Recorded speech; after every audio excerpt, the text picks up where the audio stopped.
hated all Pokemon rap and still hate it besides this LMAO. Yeah, I mean, as far as Pokemon rap goes, that's like a singularly kind of great project. If I had to do a formal review, it probably would have at least gotten a 7. Like, it was, the production went pretty hard, and Shofu's flows are kind of undeniable. Like, he clearly put in the work. Daddy Adam says, can I check out your music? I mean, I suppose I could if you get it to me on Twitter or something. Kid Cudian says, do I think it's fair that female teachers get lighter prison sentences when convicted of statutory rape on teenage boys? No, I think statutory rape is statutory rape, no matter what the gender of the individuals involved are. So I think those punishments should be divvied up evenly. Are you big on video games? If so, do you ever see yourself reviewing video game soundtracks later down the line? I don't know. Maybe if a video game soundtrack like really stops me in my tracks. I mean, the fucking Cuphead soundtrack's pretty dope. And there are a lot of older game soundtracks that I like, but I'm not really big on reviewing soundtracks in general, and not that soundtracks aren't good, it's just not really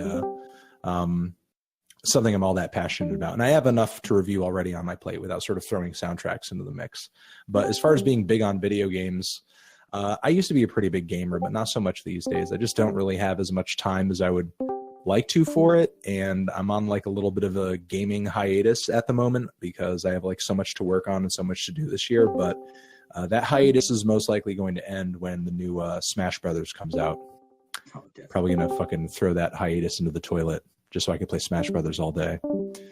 I wanted to ask you this, says Kyle, because you introduced me to Death Grips, which became my favorite band. What are your thoughts on Death Grips track video as a whole? Also, if it is going to be a sequel of a previous album.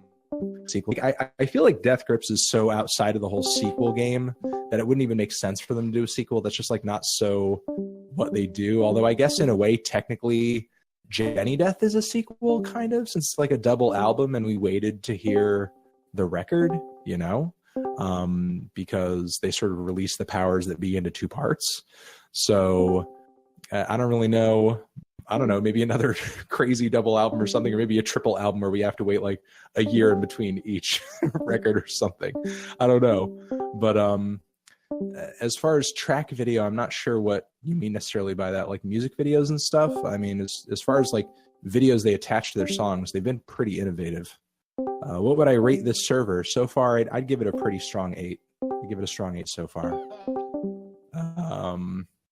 Should shoegaze be allowed to consider itself a real genre, asks Dirty God. I think so. I don't see why not. I mean, there are other genres that I would say are just as niche or just as, I guess, specific when it comes to a certain kind of sound or style. I mean, how is shoegaze any more or less niche than like grindcore? And grindcore is allowed to be a thing, I literally only see Anthony Fantano and not a single message from him. LMAO. It's hopefully this person's hearing me. Although that was like a little like 6 minutes ago that was written. Slit Shady, I think that says 333. Let's see. I love you so much, but I still haven't forgiven you for that Earl Sweatshirt review. That's totally fine. I have kind of changed my mind on that record a little bit. If we're talking about I don't like shit. I don't know so much about my feelings changing on Doris, but Day 69 out now. No, thank you. No, thank you. Can my group Requiem Inc. get a feature from you? Like, what do you mean, like a feature? Like I'm just going to feature on your mixtape? Like, how many people are in this group? This AMA, it's not good. Oh, that's bad. Hey, Melon Boy says, Effendale. What do I think of the vaporwave band Whitewoods? I didn't even know there was a vaporwave band. Number one, I thought most vaporwave was just made by one person or 2 people at max. And if they are, then it's just a collaboration or it's like a split or something. But still, I guess I haven't heard them, so I really can't comment. But Anthony, please bring back your meme review. I think Emperor Lemon has a negative look on them, and behind the meme is garbage as expected. Please bring back the quality you gave.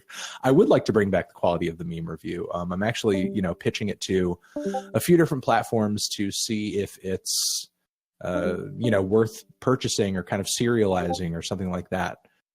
Because it still sort of pisses me off the fact that YouTube has demonetized that as the plan. There are channels that currently are still suffering from the adpocalypse. That is the plan as one of them. I'm just one of the few lucky YouTubers that I was just running 2 channels, and one of the channels was successful. YouTube has deemed the needle drop to be a commercially viable channel. Meanwhile, they've completely demonetized that as the plan. I would like to bring that style of content back and more. But I'm sort of hoping that somebody sees the genius in what I'm doing who has kind of a video platform already wherever I'm pitching the stuff. So I've sent out one sheets and video links to a few different people. So, and everyone to my face has said they're interested. So I guess I'm just kind of waiting to hear back at this point. And, if all of those doors close and all of those opportunities, I guess don't end up, panning out, then I don't know, I'll sort of rethink my options and rethink my approach here. But up until now, for the time being, that's kind of what my goal is. That's what I've been trying to do. Let's see. Thy Great King Lord Addy says, do I think Sean C is a very good reviewer? He seems more about the person than the music sometimes. Don't worry, we won't tell him. I find Sean C to be generally entertaining.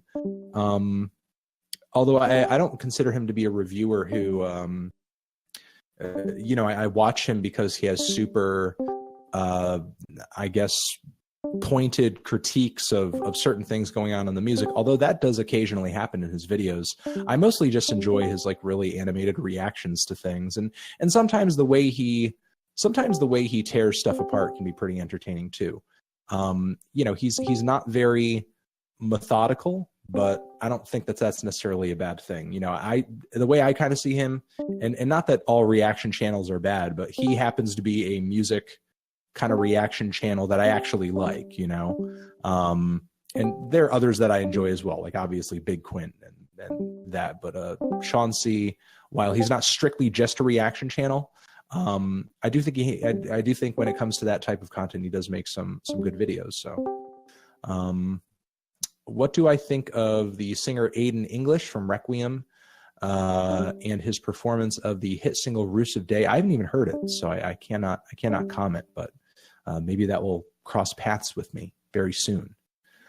Tuck says, what song do I think sounds the most interesting on the Death Grips track list? Oh God, is there a track list already? I mean, I've been out all day, just either working on the Flatbush Zombies review or doing other shit. Track list? There's Death Grips track list? I didn't even know that was the case. Let's see. Oh, new track list. I'm looking at it right now.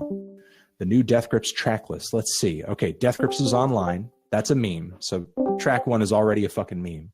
2, flies. 3, black paint. 3, okay, so Pitchfork did a bit of a copy and paste error over here, and this might have been something that they were sent and they just copied and pasted it, but it goes from 3 to 3 instead of 3 to 4. So 4, Linda's in custody. 5, the horn section. 6, ha ha ha. 7, shit show. 8, streaky. 9, dilemma. 10, Little Richard. 11, the fear. 12, the outro. And 13, disappointed. Okay, I have to say the tracks, just based simply off the titles and the track listing, that I'm most excited to hear are Linda's in custody. I want to say shit show, but it seems too straightforward. Definitely Linda's in custody, then Little Richard, and then Disappointed. Those are probably my top 3. I'm most excited to hear tracks, and also the horn section. I really want to hear the horn section, and then shit show comes in at a close 5th. So. Fave brand new song, I don't know off the top of my head, honestly. Probably something off of God and the Devil. Let's see. Prince says, I love your big bald head. Upvote if you agree. We'll upvote that big, beautiful, bald head loving man. B asks, Anthony, have you ever been offered money to give an inflated score on an artist? Have you ever been leaned to a specific score as it will create buzz/drama? Love from B. Hey, as far as being offered money to inflate a score, no, not specifically. People have obviously approached before and said, hey, you know, will you review this album? Will you review my album? Will you review this album off my label? You know, we can pay you. And obviously the answer is always no, because especially at this point, like the pittance of money that people have offered me for reviews is not worth sort of trading my credibility, which, like, in the internet age, of course, that shit is probably going to get out and ruin everything. And honestly, if I were to accept the money, and even if nobody was going to sort of find out about it, it would still make the review difficult, because it would create, I guess, kind of an awkwardness during the listening process, you know? So there is that. But again, not specifically to inflate a score, like, hey, we know you're going to review this. If we give you this much money, will we make the score higher? Not necessarily. I mean, I do have quite a bit of viewers, but I don't necessarily think I have, like, influence in that way. Like, if fucking Cardi B's label, you know, approached me knowing that I was going to give some album a negative review that she came out with, like, even if I came to my negative review, it wouldn't really deflate her balloon. It wouldn't really ruin her buzz or anything like that. You know what I mean? So to even offer or think of that as an option is kind of pointless.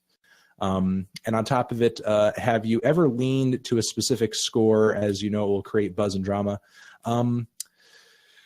The scores that typically create buzz and drama are either super, super, super duper high scores like 10s, which obviously I've only given 3 of those. So, you know, sometimes I even give things 9s and nobody gives a fuck. Which, you know, really, whether or not people care, sure, in a way, it's kind of dictated by the score, if the score is incredibly low or if it's incredibly high. But most of the time, like, people are attracted to my opinion on a record if it just happens to be an album that they themselves are having a difficult time making heads or tails of, or if it's a super hype album, or if they themselves are having, like, a really super visceral or a super positive reaction to that, and they kind of want to also see whether or not I'm feeling that way too, or if they have no idea who the artist is and they see that I've sort of given it a not good, or I've given it a yellow flannel, and they just kind of want to see what the buzz is about.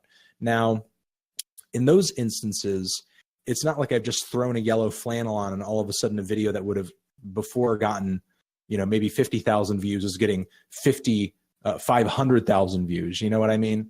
And in my experience, it's more the negative reviews that tend to attract people than it is the positive reviews. And most of the time, like, listen, guys, like, it's my job to recommend music and tell you whether or not stuff is good. If I think something is shit, I'm just going to say it's shit. I'm not going to pretend something is shit just to, like, I don't know. Really, I don't know. Because the thing is, there's really no shortage of shitty music out there. I don't need to pretend stuff is shit in order to make a negative review. If I really want to make a negative review, all I need to do is just listen. I already know most of the time what albums will probably get a negative review going into it, you know, or I'll be kind of underwhelmed by them. If I really want to just do nothing but bust out negative reviews, and which again typically get the most viewership, if I just want to bust out negative reviews, cause drama, stir the pot, I could be fucking dishing out negative reviews all fucking day. But honestly, it would drive me fucking crazy just to be listening to stuff that I don't like all the time. It would drive me crazy. So I try to do my best to find a balance of things that are popular, things that are a little bit more obscure, things that I like, things that I dislike, things that, you know, I personally want to review and I'm just invested in, things that, you know, you guys are hitting me up online and saying, oh, you got to review, you got to review that, you got to review that. So I try to do my best just to find just balance, you know, and being as straightforward and as honest as possible with myself and with you guys with each album, just generally kind of, I don't want to say, I guess the way that I'll put it is just being naturally straightforward and just honest with myself and honest with how I feel. That's going to create buzz and drama, because nobody is going to vibe with you on every single opinion on every single album. You know, if that's the type of reviewer that you are, then eventually you're going to reach a point where you don't see eye to eye with the audience on a particular record, and that's going to create some friction. And, you know, sometimes it's not necessarily, you know, a great thing. I mean, sure, like a little buzz or drama might drive some more traffic to the channel, but there are a lot of people in the industry, unfortunately, that don't really like me because, you know, I don't mince words. So it is kind of it's a bit of a trade-off, you know, it's not necessarily all for the best. So, I mean, I guess if you're ever going to get into what I do, I guess try to keep some of those things in mind. Let's see. King in the North. Hey, man, I got to bounce. This is my question. Hopefully you didn't bounce already. Do I think A$AP Rocky is underrated or overrated? Do you, the realist, nice to see you coming here. Well, thank you very much for having me in. Do I think he's overrated or underrated? At this point, I think he's overrated. Maybe before when he broke, I would say he's a little underrated because everybody was shitting on the fact that he's not lyrical and so on and so forth. And while that may be the case, earlier on in his discography, the appeal of Rocky wasn't necessarily that he was super lyrical, but just his songs were aesthetically cutting edge and interesting, and that his songs were incredibly catchy. And now the latest material that he's dropping is neither. It's neither lyrically or technically interesting. It's no longer aesthetically interesting. It's no longer even well written as far as just like being a catchy or like a compelling song. So, you know, he still has a lot of fans and a lot of hype, and I understand that. You know, he's a figure that very much has like a cult of personality following him, and there are going to be people who, no matter how bad the music he releases, that they're just not going to accept that what he's dropping now is far less interesting than what he was in the past. So I don't know. At this point, again, underrated. Let's see, Wesim. When you give an album a rating, how much do you consider what it tries to accomplish in its score? How does that affect their scores relative to each other? Well, typically, just to get a baseline going with how I feel about a record, I will sort of tally each song individually in terms of whether or not I feel like it adds to the record or takes away from the record in terms of quality, and then try to average that out just to get like a bit of a ballpark. Now, beyond that, if the record is saying to me, well, you know, it has all of this going for it, it has all these great tracks on it, it's pretty consistent, but on top of it, there's like a theme or a concept that ties all of these tracks together, or the sound is really cutting edge, or there's a great amount of personality in this record, or there's just something about the album that puts it above other records, makes it feel special, feels unique, something that you don't hear all the time on other albums. So while I may kind of use that average to give myself an idea of how I kind of feel about the record, if the album is saying something, I guess overarching across the album, or something that is kind of bigger than the sum of its parts being the individual tracks, then I will take exactly what you're asking me into account here. Like, oh, what is the album trying to accomplish? What is the album trying to say overall? Like, absolutely, I do take that stuff into account. What did I have for breakfast? I had some freaking granola. I had some freaking granola for breakfast because I just make my own fucking granola because that's just where I'm at. How should I go about going vegan? I have a little bit of a vegan primer that I have written up that if you email me, anthony@theneedledrop.com, I will message it over to you and you can read it. I typically don't like to give vegan advice off the dome because there's so many things about it. There's so many ins and outs. And the thing that I've written up is sort of a way for me to spread the message, share the idea with people. Excuse me, I'm a little thirsty. I need to go get a drink after this. My throat is just all fucked up because of that. But that's a way for me to kind of spread the message and share it with people while simultaneously not leaving out things that I know people should probably know. So again, you know, that's my email, Anthony@theneedledrop. I can send it over to you if you throw it in the subject line and ask for it by name. Have I heard Care For Me by Saba? If so, what do you think of it? Asks Sketch.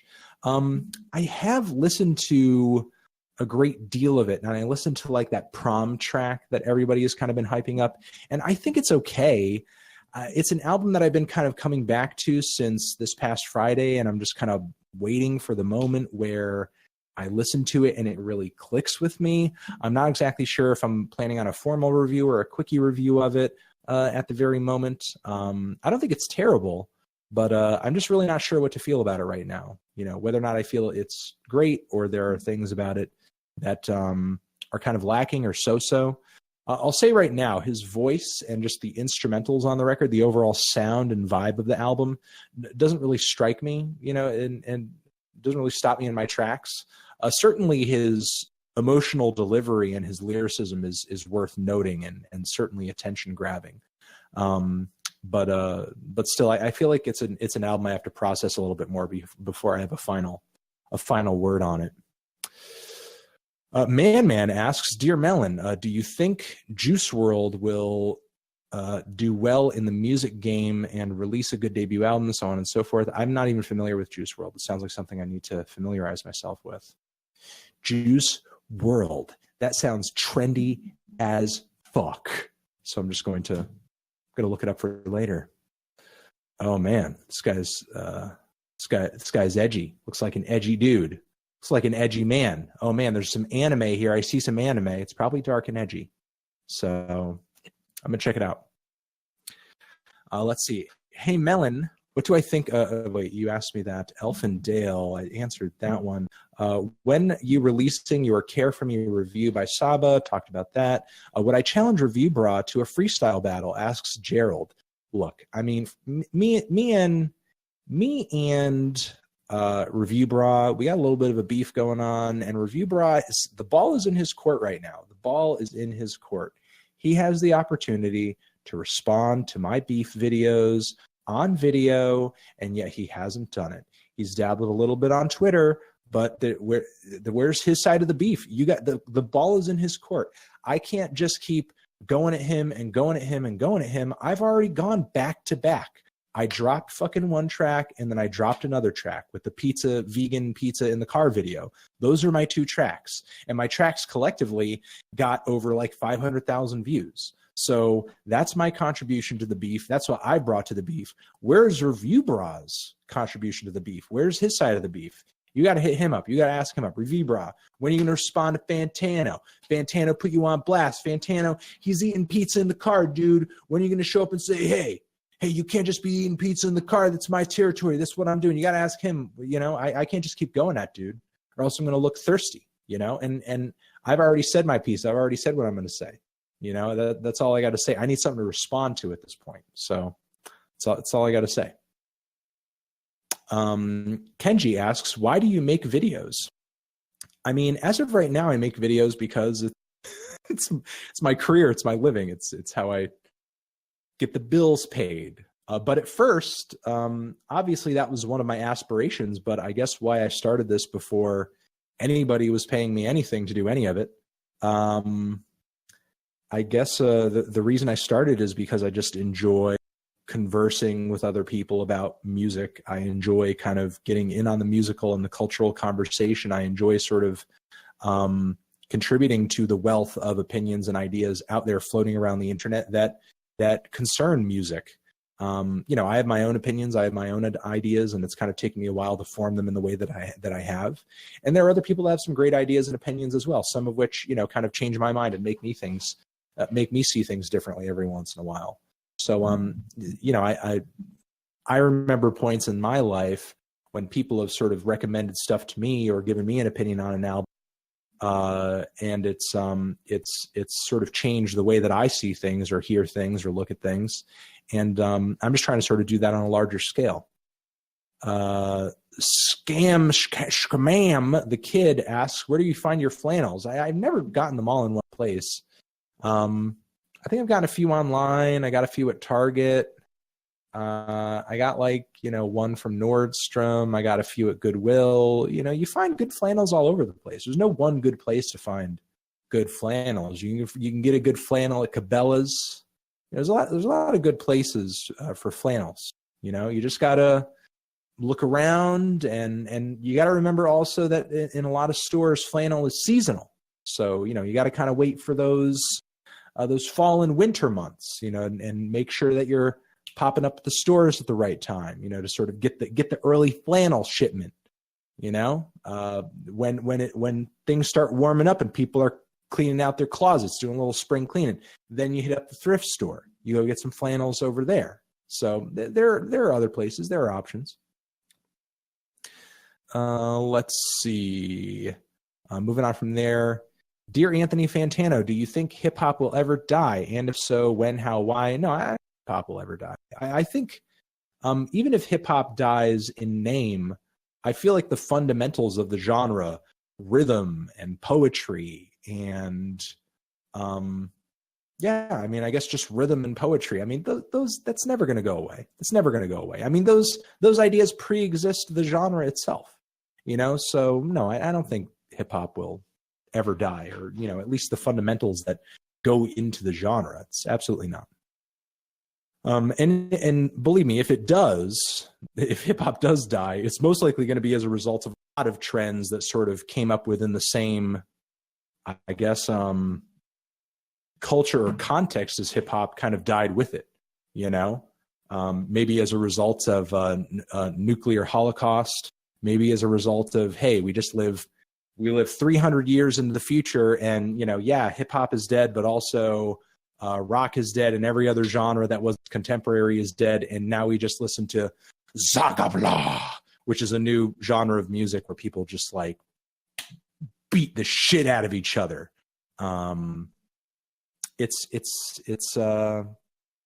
postmodern. You wouldn't get it. Luca asks, are you able to talk about your situation publicly? And if so, has it been resolved satisfactory? I can say as of right now, I no longer have a situation with the fader. The claims have been settled. So that's pretty much how I can put it. Read into that how you may. The claims have been settled. The claims have been settled. The claims have been settled. And I have a new tour coming up later this year. So it's pretty much just going to be East Coast stuff, but keep an eye out for that. What have I had to eat today? I've been so fucking busy today. I ate like shit today. I had the granola, I had some hummus later, I had some vegetables, but I've just been kind of like grazing all day because I've just been so busy. I went down to the DMV and I waited in the line for an hour, and some kids recognized me in the place, and then they said hi to me, and then there were all these baby boomers around me, and then they were like, who's Anthony Fantano? Who's Anthony Fantano? Who are you? Who are you? And then I'm like, I don't know, that I'm not a thing. I'm not a thing. And they were just like, oh wow, he's famous. It's nice to know even famous people have to wait in line. So it was a fun conversation. Let's see. Hadley, how would you feel about T-Pab being labeled the greatest rap album of all time? I think it would need a little bit more time to sort of gain that charge. However, I don't necessarily think it's premature to call it the greatest rap album of the decade. I really don't. I think it's certainly on that level. Whether or not it's going to stand the test of time, and is it better than any rap record that came out in the 80s and 90s? I think it can probably go toe to toe. I think it probably go toe to toe with any rap record that dropped in the 80s, even Nation of Millions, even frickin' Paul's Boutique, even Paid in Full, and there are probably a bunch of others. But I think T-Pab can go toe to toe with all of those. But I would have to think about all of the records from the 90s and the 2000s too as well, though, and sort of take into account all of those. Let's see. Anthony Fantano, how much are your glasses? They were very cheap.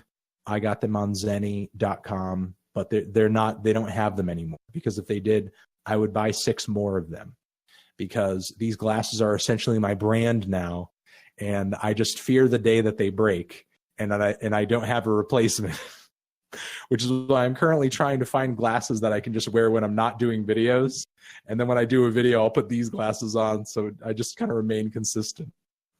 One day I'm going to have to just basically get new glasses and just burn my whole wardrobe, and just, it's going to be like a being born anew, all of a sudden, instead of wearing flannels, I'm just going to wear shirts that are nothing but horizontal stripes, and I'll have a yellow horizontal stripe and a red horizontal stripe, and I'm sure I'll have all the colors of the rainbow, and it'll be fun. It'll be a good time. Devin asks, Remain in Light by Talking Heads or London Calling by The Clash? Oh, that's hard. One album to listen to forever, the other destroyed. Oh man. I gotta go with The Clash. I love that album so much. And it's so versatile. It's so diverse. I feel like there are more tracks on Remain in Light that I don't care for as much as London Calling. London Calling is such a long album, and there's so many fucking bangers on it, man. Fucking Lovers Rock and Jimmy Jazz and Brand New Cadillac and London Calling and Four Horsemen and my favorite Clash song, Lost in the Supermarket. So many good songs. Spectre, 3 Days. Oh, is that coming out in 3 days? Hey, Anthony, why did you choose to do chocolate and cheese for Classics Week instead of the Mullis? By the way, I love your content. Your videos have helped me find some good shit. I guess I just found that album to be a more interesting point in their career, as they kind of it was their first kind of major label outing, Contextually, I found like that record was a little more interesting. And also on top of it, I thought that it would be maybe a little bit easier of an album to get into because the instrumentation isn't that out there. So I think for newcomers, it's a little bit more of an accessible album. Is Good Kid, Mad City a 1? No. Under no circumstances that record a 1. God's Son, Anthony Fantano, how many hours of a day do you spend listening to music? I mean, music reviewing is pretty much my full-time job, so I spend hours and hours and hours doing it. I spend more than 40 hours a week working on all of this, and I'm pretty much on the clock right now. Poor Chiga asks, which album do you prefer, Introducing or Donuts? I think I like Donuts a little bit more. Introducing has some great sounds on it, but I feel like the beats on Donuts are a little bit more versatile and have a stronger sense of groove. Whereas Introducing is really kind of chill out,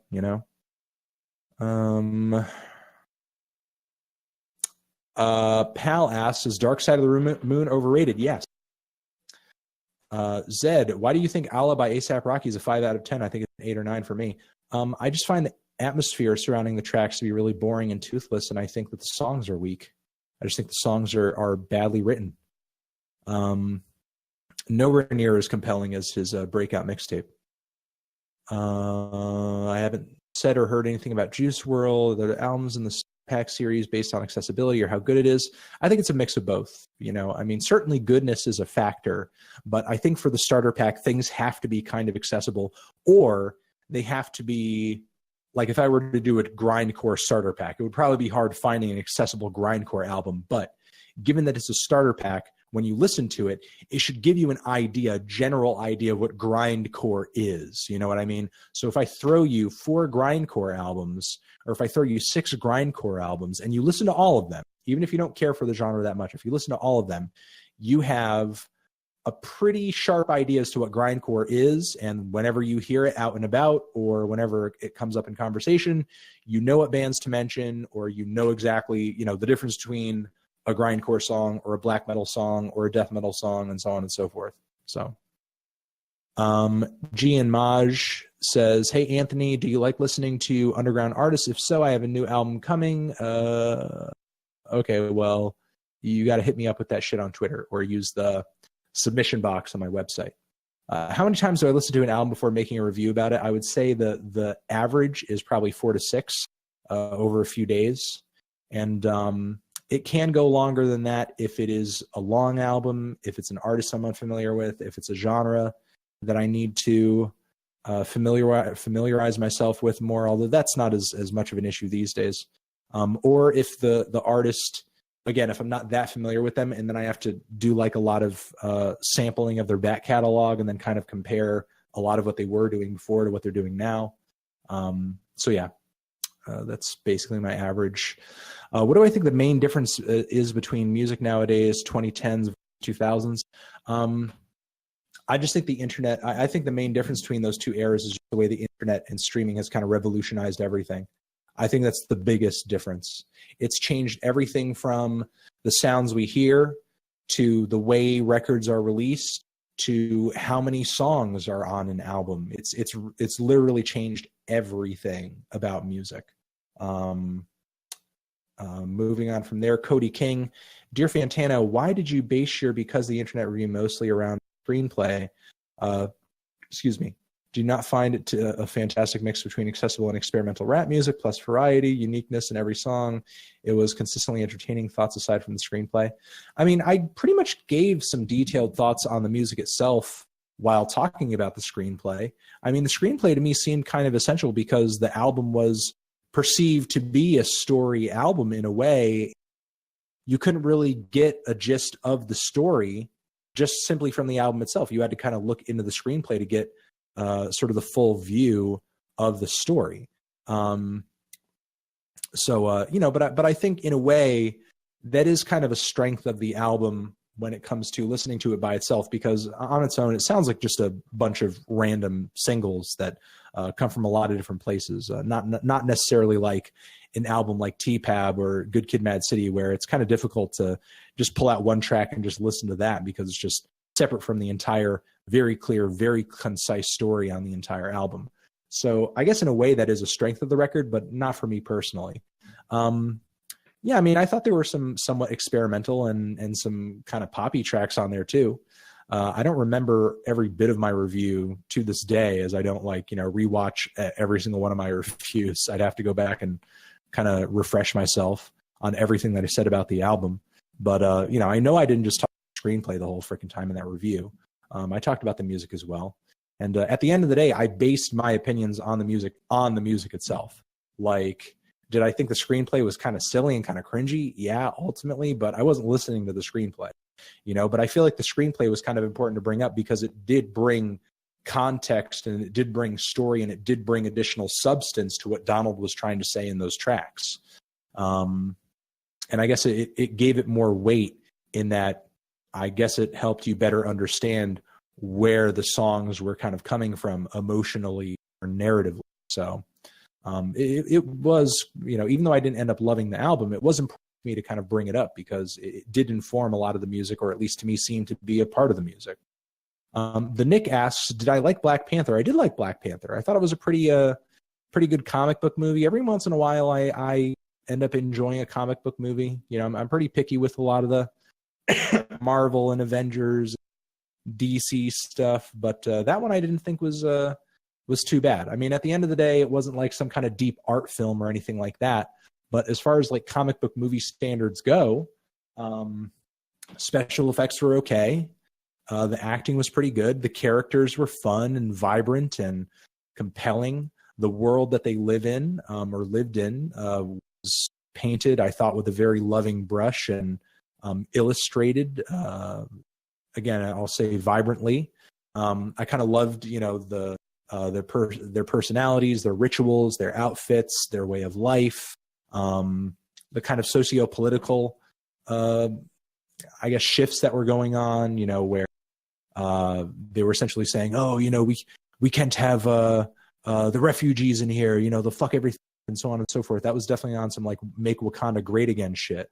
And then they kind of learned the error of their ways through having shut out Killmonger and essentially ruining his life. And what was so interesting about Killmonger is, unlike the villains in nearly every other comic book movie, he was actually very sympathetic, given the, what happened to him, given what brought him to this point. To a degree, when I was watching him just like kind of fuck shit up and take over, I was just like, honestly, I feel for that guy. Like, he's totally in the right. That's like literally how I felt, because like in a way, like his own people just like cast him out and ruined him and abandoned him and destroyed his life and turned him, like in like a Star Wars sense, to the dark side. You know what I mean? So it did it did make for an interesting movie to have a villain that was so easy to sympathize with, because dude was a kid whose life was just turned upside down, and he did not have an auntie to send him to Bel Air. You know what I mean? He was stuck there, life wrecked, and he decided that he was going to get revenge on those people. And I'm not somebody who necessarily sort of turns the other cheek, you know. So I sympathized with that character, and you know, I liked the conclusion that it ended up coming to, and overall I thought it was a pretty good movie. Now, again, in a lot of ways, it's just kind of like comic book movie 101. But I feel like, again, that's a part of the beauty of it, too, because for such a long time, it had been, I guess, just common knowledge in Hollywood that, you know, you can't have a movie with all black actors and it does well across racial boundaries, across cultural boundaries, so on and so forth.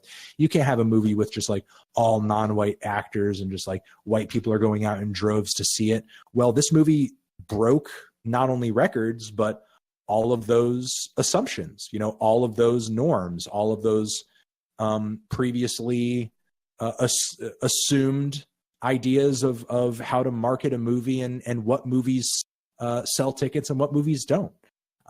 So, you know, that again, I think is another great thing about it. The fact that they were able to sort of change up the makeup of these films in a super significant way. And also it can be just as successful or more successful than these other comic book films, you know, the other films that we've sort of seen in this very same genre. So all around, you know, good movie. And I like the cultural outcomes that have sort of resulted from it. Sorry, I spent a lot of time on that, but it's sort of a discussion that I guess I probably should have made a video on it after I saw it, but I guess I didn't get around to it. I was probably just like distracted that week after I saw the movie. I know me and my wife were thinking about doing like a podcast about it shortly after we saw it, because we had just done the Valentine's Day one, but then we decided against it. Don't want to spoil you guys too much with husband-wife talk, because we're not, you know, it's not what our channel's about. Anthony, or, you know, my channel. channel. Just for a second, if you feel like you ever need to take a water break or anything, you can. We'll pause the chat for a little bit. And I'm okay for right now. I hope you don't feel obligated to. Oh, I'm all right. I'm gonna go the rest of the 20 minutes. So I'm just, you know, like I said, I was gonna stay the hour. I'll stay 20 more minutes, and I'm doing all right. All right. When I listened to the latest Igloo Ghost asks Vivian, I had the thought that it felt like the electronic music equivalent of bebop. I mean, I could definitely see that. I'm wondering what you think about that comparison. Do you think that comparison is just too wild to make? I mean, I think there have been other parallels between electronic music and jazz before, especially when you're talking about artists such as Square Pusher, whose music is similarly jittery and dense. And Square Pusher himself is a multi-instrumentalist and is pretty much a jazz bassist, and has made some pretty incredible music that's fused together elements of jungle and drum and bass, which are, you know, with jazz, and both of those genres are pretty huge influences on Igloo Ghost. I don't know how much of Square Pusher's discography he knows or has listened to, but Square Pusher is definitely a very notable artist and those styles are directly kind of coding nearly everything Igloo Ghost does. Now, does he do all of it pretty much on like a larger, grander, more intricate, more futuristic level? Yes, absolutely. But you know, not only is he being influenced by those things, but yes, to your point, I don't think the bebop jazz comparison is that far off. How would I feel about a new No Name? I wouldn't necessarily say it's overdue, but I would feel positive about that. Asks Sawboss. Have I ever heard Talib Kweli's Radio Silence? Why haven't you? I heard a little bit of it, but it didn't really stop me in my tracks. I feel like Talib, you know, I'm not trying to bully the guy or anything. You know, I think he's a great artist, and he came out with fantastic albums back in the day. And some of my favorite hip hop records in college were Talib records. But I think ever since Gutter Rainbows, he's fallen off a little. You know, for me, that record was him trying to go so commercial, and I feel like the appeal of him, it's like he's kind of, you know, just lost his footing in a way. and has failed to evolve in a way where I guess he's still sort of viable in a way, at least in my opinion. It just sort of sounds like he's turning his wheels in the mud in a way at this point. And I don't know, how else to put it, honestly. I understand if people are still hardcore fans because, hey, fucking quality is amazing, Black Star's amazing, Train of Thought's great. But beyond that, I feel like once he hit kind of like the early point of this decade, it's almost like he's hit a transition point that it's like he doesn't have I don't know. It's like the context he came out of is gone, and his message just doesn't make quite as much sense or doesn't have quite as much resonance in this one that we're currently in, at least for me personally. Though I'm sure, at its heart, it's not a terrible album. I'm sure it's not a terrible record, but as in my sampling of it, none of it really kind of stopped me in my tracks. Dear Mr. Mellon, do I think, a lot of people have been asking me about Juice WRLD. I haven't heard much of it, or I haven't heard any of it rather. So I'm just going to have to try it out after this and see. Do I still see Rodeo as a 9? I mean, originally I wouldn't say it's a 9, but I still think it's great. I still think it's very good. How would you argue against people that say Days Before Rodeo is better, which is clearly wrong? I don't know. I wouldn't necessarily argue against that, at least not right now anyway. I'd probably have to re-listen to Days Before Rodeo, which I remember was kind of experimental, but like none of those experiments for me were like landing. But all of the weird and sort of somewhat left field things that were happening on Rodeo were just like on. So I probably feel roughly the same way going back and listening to it, and that would most likely be one of the first arguments that would pop up in my head. But beyond that, I'm not sure because I haven't sort of rewatched my review or re-listened to the record in any. I haven't done it recently. Dan asks, "What is my favorite Silva Gunner meme?" Or Siva Gunner? Yeah, sorry. My favorite meme off that channel is whenever they incorporate the Flintstones theme song. That's my favorite meme. What do I think of the Higher Brothers album Black Cab? I think Black Cab is okay, but I think the Higher Brothers have more potential than Black Cab. Right now I'm keeping pretty close tabs on a lot of the output that 88 Rising is dropping, because I feel like it's only going to be a matter of time before they're making some pretty big moves, because the music that they have coming down the pipe, what I've heard of it is pretty great, and they're not going anywhere. They've amassed an amazing amount of hype for all of the artists that are on their label in a very short amount of time.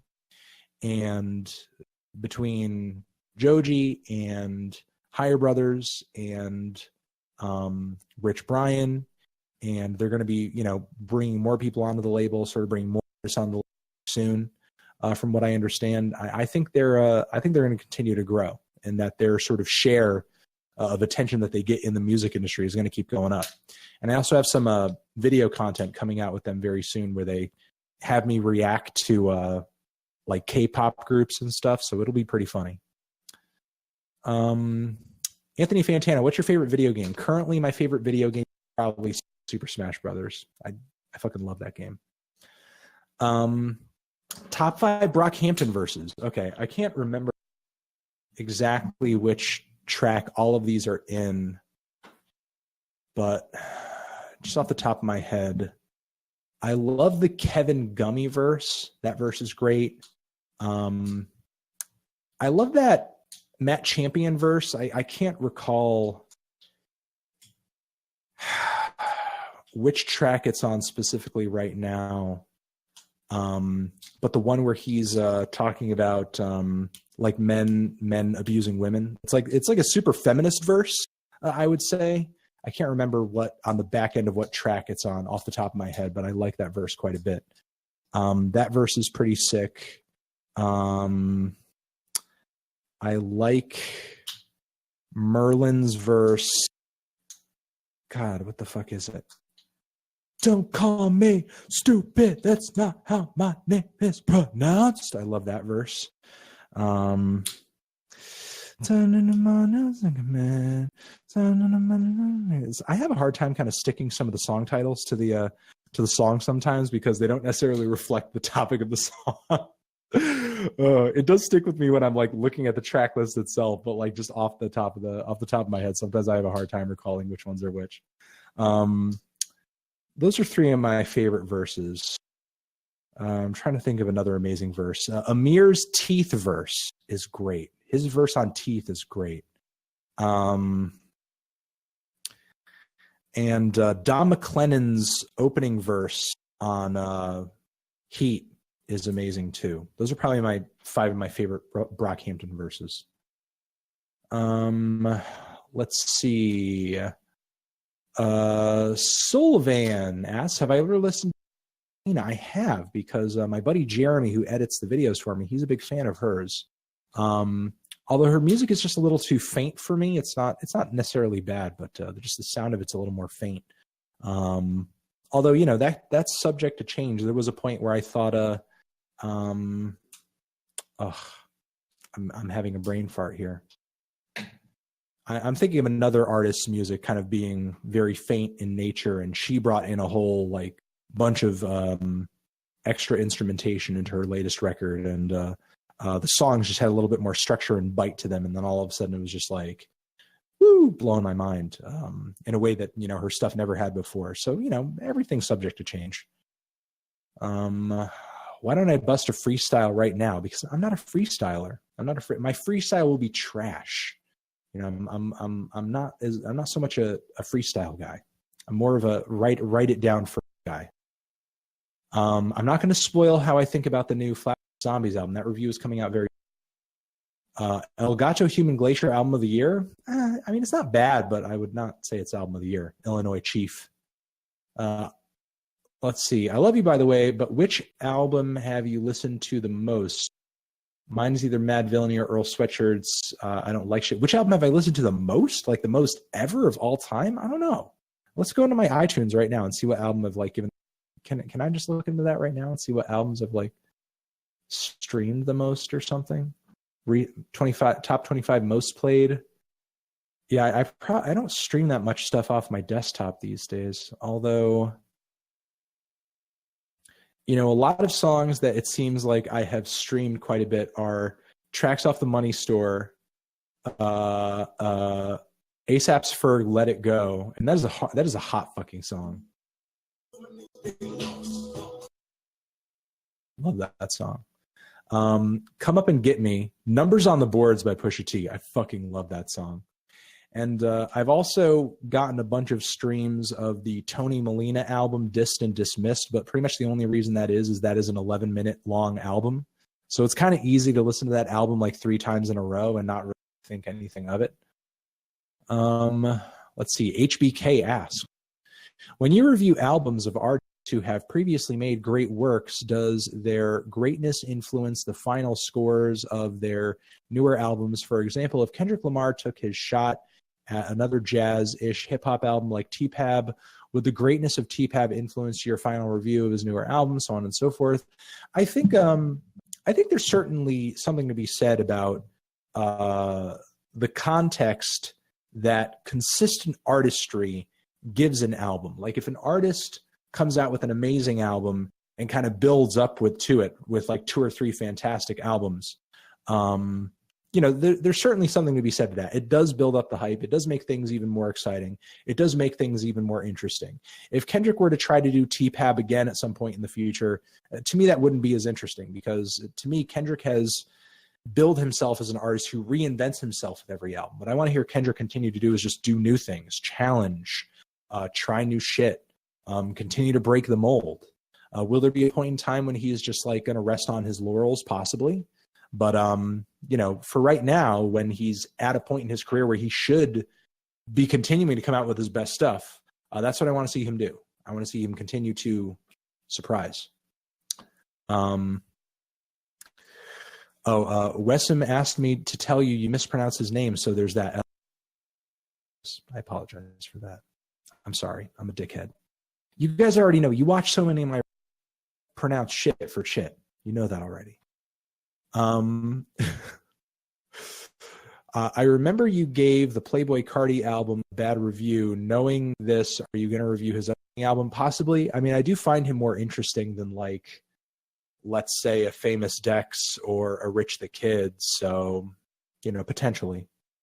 The Vacation in Hell review is shot, and it has been sent to my editor. And then when he sends it back to me, I'm going to go over it and cut out any other stuff from it that I don't want in it and do some final touches on it, and then it will be live. Would you say Let's Start a Rap Collective will be the new Let's Make a Rock Band in My Garage? Yeah, most likely. And I think that's already happening to a degree. And not even just in the rap collective sense, but you have kids getting together who, you know, I'm a producer, you're a rapper, let's just like make music together and see what happens. But yeah, I think that's most definitely the case.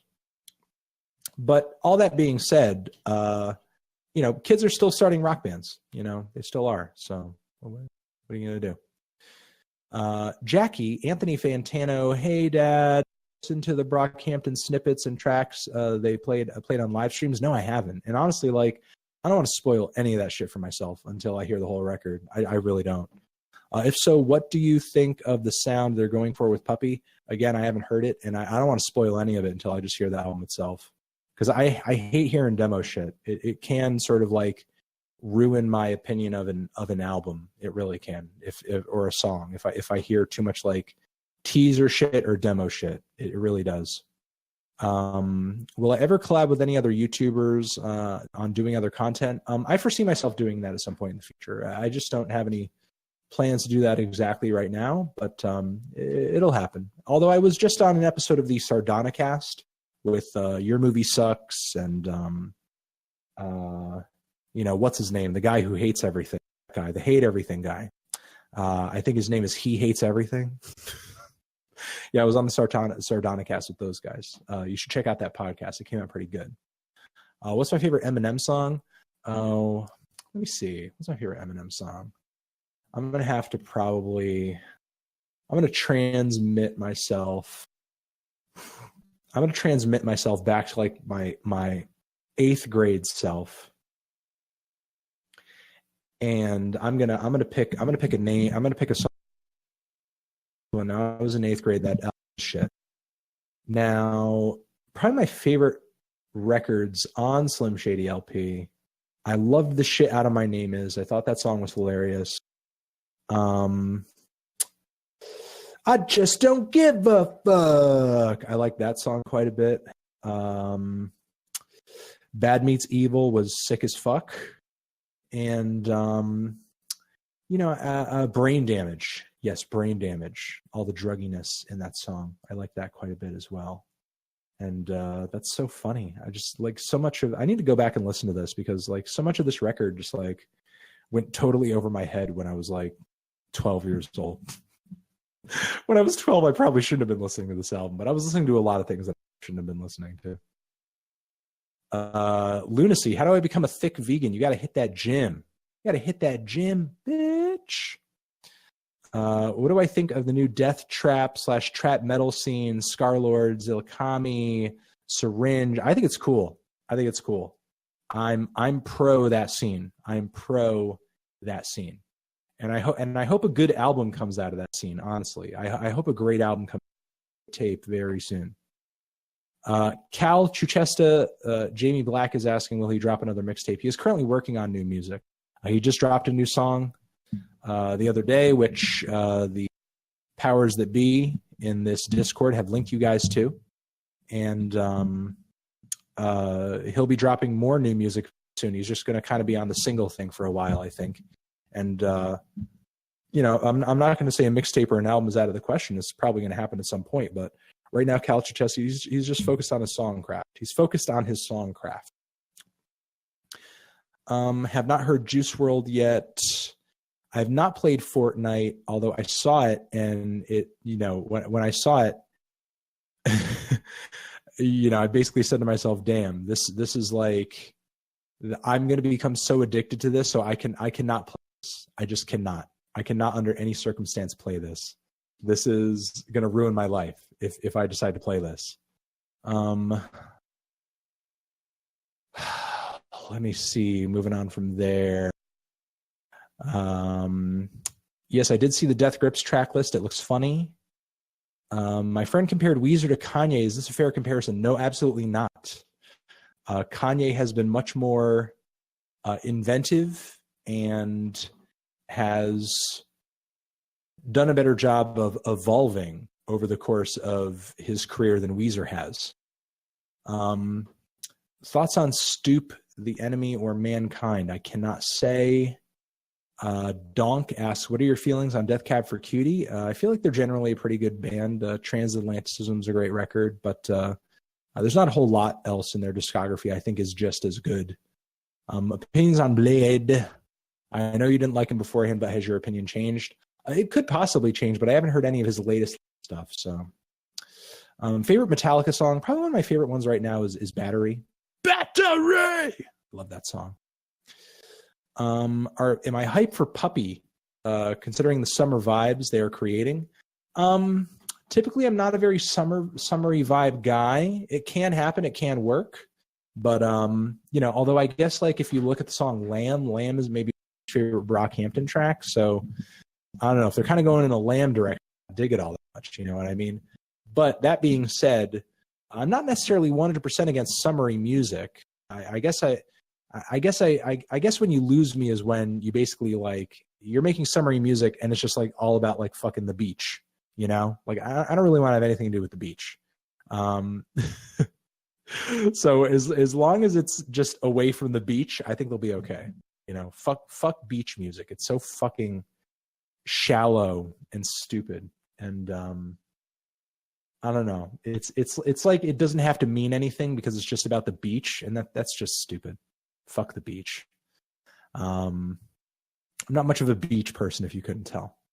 I'm much more like a forest person, you know. Like I'm much more of like a, you know, you're not going to catch me like on the beach getting a tan. You're going to catch me in the forest hiking and doing black metal poses in front of trees. That's more my vibe, you know. Or in the city, you know, catch me in one of those two places. But I mean, I guess the city doesn't really count because we're not talking about, you know, sort of like buildings and stuff like that. We're talking about more like natural settings. And as far as natural settings go, I'm much more like a forest person, not so much a beach person. Fuck the beach. Fuck it. Although I don't like it when beaches are dirty. Keep the beach clean, okay? You know, in terms of just the vibe, fuck the beach. But in terms of the environment, I love the beach. Keep beaches clean. Don't dirty the water, okay?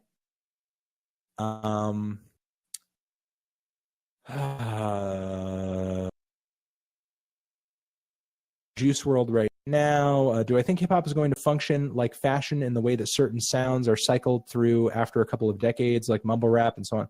I mean, that's already kind of happened with rap music. You know, the sounds of the 80s got transitioned out in the 90s. The sounds in the 90s got transitioned out in the 2000s, and so on and so forth. That just kind of is what it is, you know. And honestly, hip hop isn't unique in that. I mean, rock is very much in that boat. Pop is very much in that boat. Electronic music is very much in that boat. Pretty much every form of popular music has undergone some kind of renovation at some point where the old sounds get thrown out, better sounds or newer sounds get thrown in. Favorite Tool album is Emilia.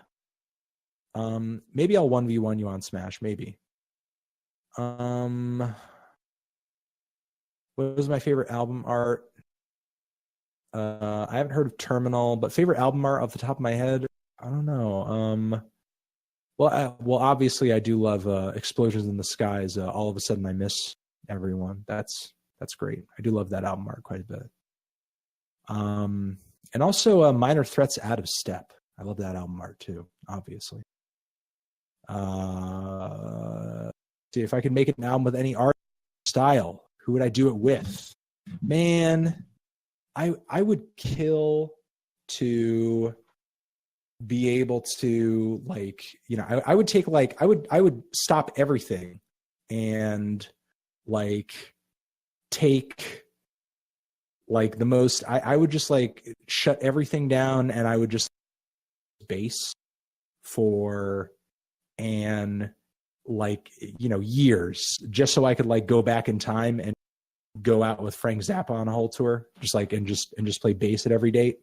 That would be me. That'd be my dream. or you know, or maybe even play bass with the Roots today. That'd be fun. Or maybe even play bass with Thundercat. And again, I mean, I'm not really trying to collab with any jam with these people. I'm going to take a few more questions. What is your plan to do like 10 to 20 years down the line? Will I still be making music reviews? Blah, blah, blah, blah, blah. I mean, I might still be making music reviews here and there, but I mean, eventually my plan is like, look, like I only want to be doing this for so long. And not that I hate doing album reviews. I don't. But, you know, eventually I would like to get to a point where I've been doing album reviews for so long and my brand is so big that, you know, you have an entity like, let's say, Apple Music or, you know, or yeah, we'll just say Apple Music, you know, saying, hey, you know, you have a big following, you know, you're a well-respected voice in music. You've been doing this for so long. We'd love you to be like on Beats One or whatever, or, you know, provide like some kind of opportunity where I'm just like, you know, hosting or interviewing and it's just like really cushy and we're in a very pretty room and so on and so forth. You know, one day I'd love to get there, you know, and do that. But you know, to get to that point, it's going to take a lot of content. It's going to take a lot of consistency and it's going to take a lot of practice and I'm ready to do that shit. Let's see. I will not add you on the Switch, or maybe I will. We'll see.